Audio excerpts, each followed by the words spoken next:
Assalamualaikum warahmatullahi wabarakatuh. Ketemu kembali dengan saya Lukman, SEMkom. Kali ini saya akan berdiskusi tentang administrasi infrastruktur jaringan. Mata pelajaran administrasi infrastruktur jaringan yaitu di kelas 11 dan kelas 12 TKJ merupakan suatu mata pelajaran produktif atau tergolong mata pelajaran di level C. Nah, ada beberapa KD atau kompetensi dasar yang nantinya menjadi target pembelajaran kita dalam semester ini. Tentunya dalam pembelajaran ini ada kompetensi pengetahuan dan kompetensi keterampilan. Yang KD.1 itu mewakili pengetahuan dan 4.1 ya, 4.2, 4.3 dan seterusnya itu mewakili kompetensi keterampilan. Nah, di KD.1 ya, ini kita mempelajari tentang bagaimana mengevaluasi VLAN pada jaringan. Kemudian kompetensi keterampilannya yaitu bagaimana kita nanti bisa mengkonfigurasi tentang VLAN ini. Nah, mengkonfigurasi VLAN ini merupakan suatu kompetensi keterampilan. Kemudian di KD.2 kompetensi dasar 3.2 yaitu permasalahan VLAN. Nah, keterampilannya nanti yaitu kita harus bisa melakukan troubleshooting atau melakukan perbaikan terhadap VLAN yang sudah kita buat. Kemudian KD.3 yaitu memahami proses routing. Kemudian nanti kompetensi keterampilannya yaitu mengkaji jenis-jenis routing. Nah, kemudian KD.4 yaitu mengevaluasi routing statis dan KD.4.4 mengkonfigurasi routing statis. Bagaimana nanti kita melakukan proses peroutingan dengan teknis routing statis. Nah, memang untuk peroutingan ini ada beberapa cara. Ada routing statis, ada juga yang dinamis, ada juga yang default. Dalam hal ini nanti ya pada KD 4.4 kita harus bisa mengkonfigurasi ya perintah routing statis. Nah, kemudian 3.5 ini merupakan KD yang terakhir pada semester ini ya, yaitu menganalisa permasalahan routing statis dan bagaimana ada keterampilannya yaitu memperbaiki routing statis. Saudara sekalian, bahwa untuk KD esensial pada mata pelajaran infrastruktur jaringan ini hampir semua KD-nya esensial. Cuman di sini untuk KD non esensial dan KD esensial kita bisa ajarkan pada saat ini atau dengan menggunakan teknik pembelajaran daring ini. Kenapa demikian? Karena untuk KD esensial ini bisa kita pergunakan simulasi dengan menggunakan paket tracer ya, Cisco paket tracer. Walaupun nanti kalaupun kita akan mengkonfigurasi router ya yang build up yaitu router yang fisiknya adalah router memang untuk dikhususkan router ya, ini nanti kita harus menggunakan KD yang esensial ya. Jadi belum bisa kita praktekkan. Untuk sekarang ini bisa kita praktekkan dengan menggunakan simulasi paket tracer. Nah, kemudian kita lanjut pada KD.3.1 yaitu tentang VLAN ya. VLAN ini singkatan daripada Virtual Local Area Network. Berarti LAN yang secara virtual atau LAN-nya tidak nyata. Nah, kemudian apakah VLAN itu? VLAN adalah suatu kelompok layanan jaringan, yang tidak terbatas ke suatu segmen fisik atau lebih mengandalkan layanan jaringan secara logik. Nah, itulah VLAN. Jadi kelihatannya secara fisik dia hanya terdapat satu jaringan. Tetapi kalau diamati secara logika, maka bisa saja jaringan tersebut mempunyai beberapa jaringan network, ya, mempunyai beberapa network. Nah, kemudian contoh pengaplikasian VLAN. Nah, ini bisa kita lihat di sini, ya. Nah, bisa kita lihat di sini ada 1, kemudian 2, ada 3 kelompok, ya. Yang di atas ini dianggap seluruh komputer ini berada di posisi lantai 2. Kemudian yang seluruh komputer yang saya lingkari ini di posisi lantai 1, di mana kita lihat warnanya di sini, ya. Ini merupakan suatu segmen yang sama. Komputer yang nomor 2 merupakan segmen yang sama. Ini juga merupakan suatu segmen yang sama, ya. Sehingga yang warna kuning, warna pink, dan warna biru ini satu kelompok VLAN. Berarti ada 3 VLAN di sini, ya. VLAN 1, VLAN 2, dan VLAN ketiga, ya. Nah, di mana di sini menggunakan alat yang namanya adalah switch. Agar dia saling bisa berkomunikasi antara beda network, nanti kita juga menggunakan router, ya. Kemudian kita lanjutkan. Nah, bisa kita saksikan di sini,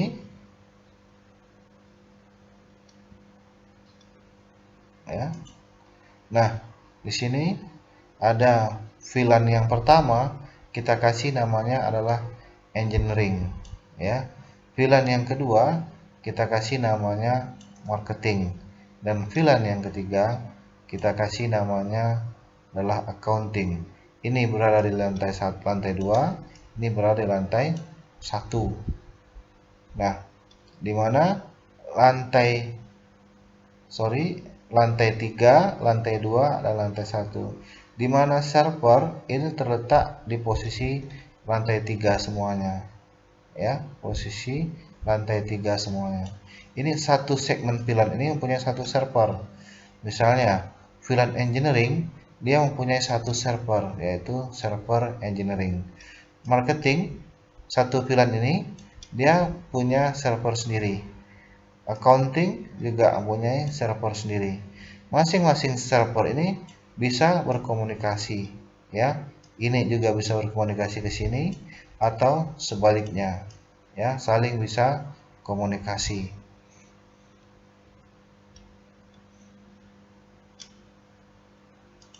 Kemudian, nah, ini kalau memang kita lihat, ya, secara lebih detail lagi, router ini, ya, ada 3 port yang dipergunakan, ya. Port FA00, FA01, dan FA02, ya. Nah, ada port yang dihubungkan ke router, 3 port yang dihubungkan ke router, dan dipecahkan nanti melalui switch, ya. Port 00 ini bisa dipecahkan menjadi 0.01, ya, 0.02, 0.03, sejumlah VLAN yang kita buat.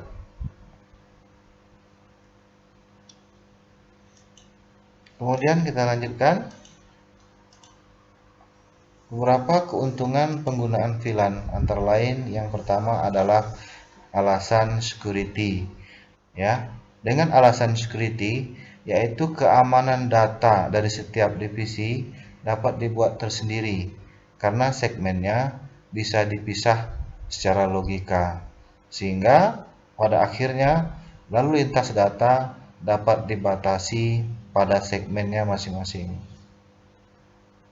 Kemudian ada istilahnya cost reduction, yaitu penghematan dari penggunaan bandwidth yang ada dan dari upgrade perluasan network ya yang bisa jadi mahal. Jadi dengan menggunakan VLAN ada melakukan penghematan.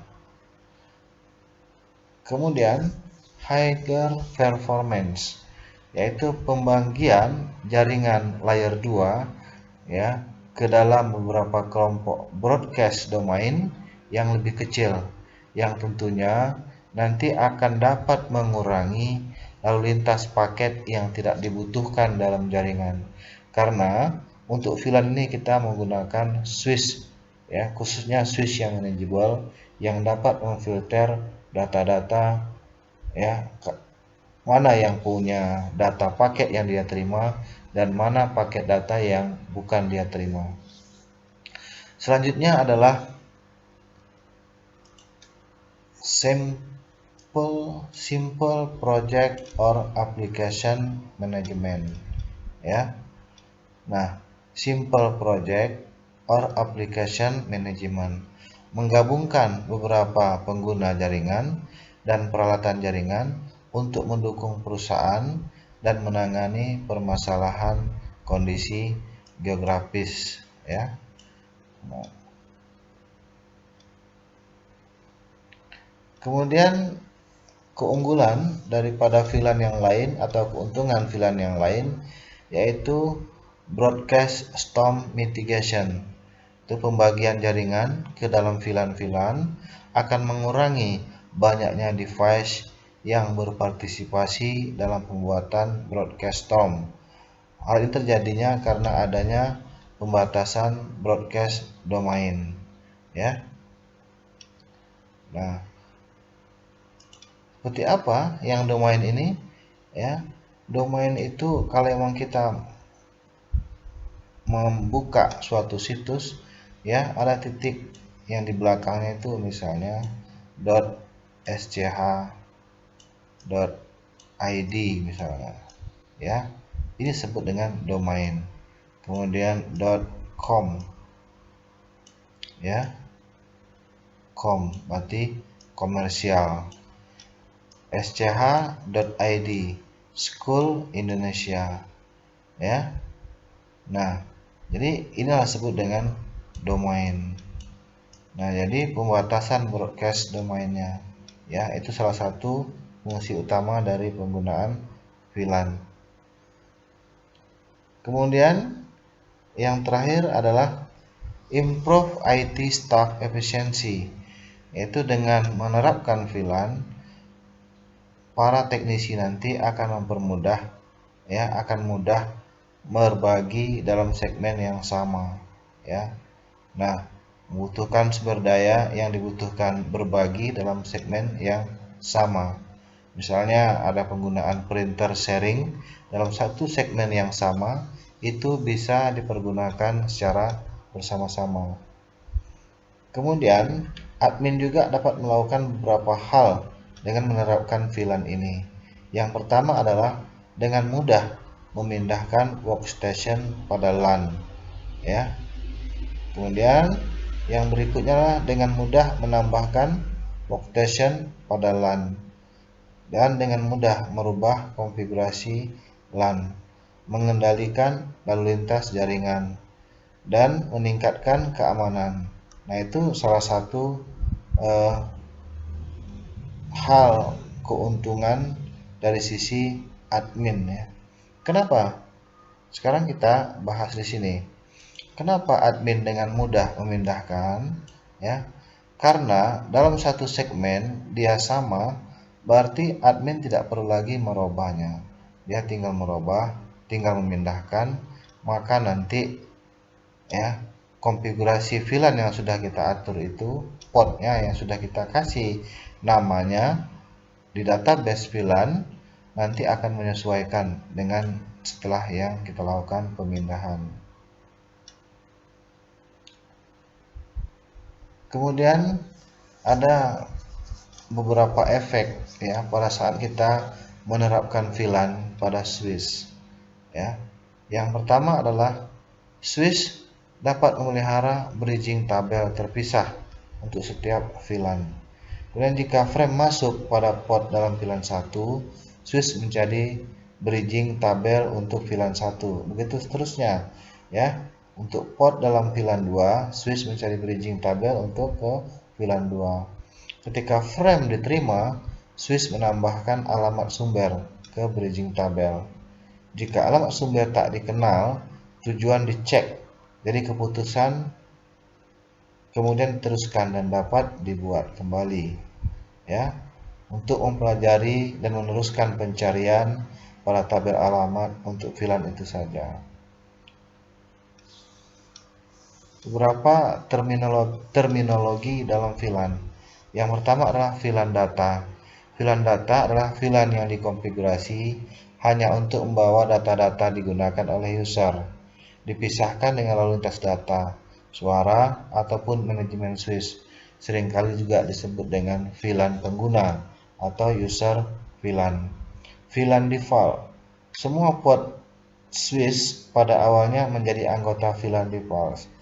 VLAN default untuk switch Cisco adalah VLAN 1. VLAN 1 tidak dapat diberi nama dan tidak dapat dihapus karena VLAN 1 itu merupakan defaultnya. Kemudian native VLAN. Native VLAN dikeluarkan untuk port trunking. Ya, port trunking adalah port yang terhubung kepada device yang akan membuat VLAN kembali. Ya, nah misalnya switch dengan switch di bawahnya lagi. Ya, nah ini maksud dengan VLAN port trunking. Misalnya di sini ada sebuah switch. Kita lihat ya, sebuah switch. Kemudian di bawahnya ada lagi sebuah switch. Nah, misalnya di sini ada port 1, di sini port 1 juga. Kita hubungkan antara port 1 ini dengan port 1 ini. Nah, berarti port 1 yang kita masukkan ini termasuk VLAN trunking. Ya, VLAN trunking. Jadi dia termasuk 802.1Q.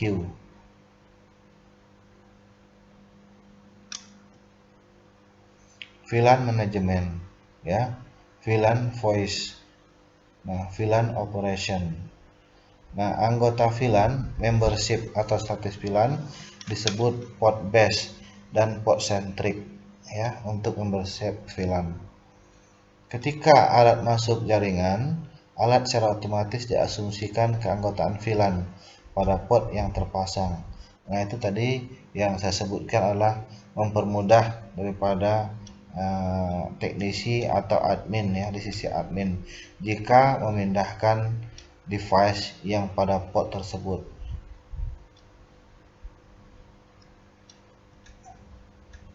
Nah, ini tadi terang sudah dibahas ya sepintas lalu.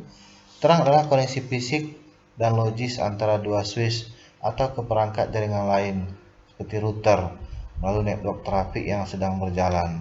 Nah, sebagaimana saya gambarkan tadi ya, di sini juga bisa dari router ya, dari router ini simbol router.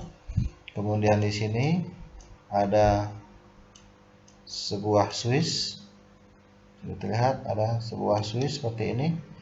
Nah, ini dari router ini terhubung di sini katakanlah port 1 ya. Kemudian di sini ada switch lagi.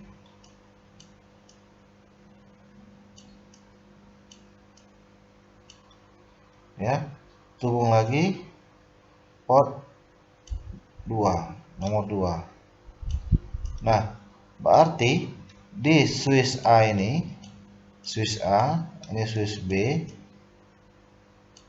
adalah port 1. Di switch A, port trunkingnya itu adalah port 1 dan port 2. Sementara di switch B, yang trunking itu hanya di port 1 karena port 1 yang kita colokkan.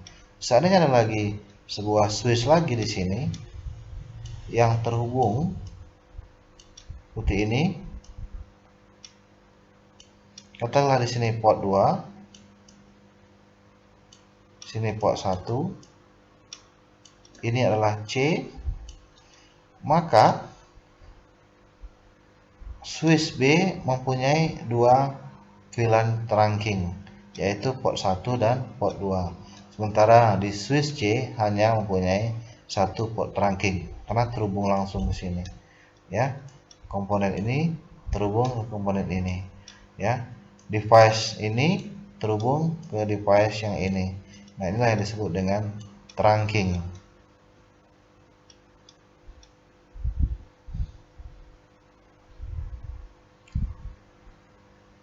Nah, itu masih trunking. Oke, sekian untuk pembahasan pengantar tentang VLAN. Nanti pada pertemuan selanjutnya kita akan membahas teknis atau bagaimana cara mengkonfigurasi VLAN dan port-port berapa saja yang tidak bisa dipakai untuk VLAN, ya, dan bagaimana cara membuat VLAN database.